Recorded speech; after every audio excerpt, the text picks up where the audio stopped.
ఏలూరు వరకు ట్రైన్లో వచ్చాను. ఏలూరు నుంచి పల్లె వెలుగు బస్సు ఎక్కి ఇక్కడ బస్ స్టాండ్లో దిగి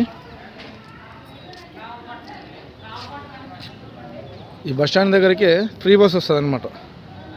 ఫ్రీ బస్ వస్తుంది, టెంపుల్ కాడికి తీసుకెళ్తుంది. మళ్ళీ అదే బస్సులోనే అన్నదానం కాడికి వెళ్ళేసి అన్నం తినేసి మళ్ళీ బస్ స్టాండ్ దగ్గర దింపారనమాట.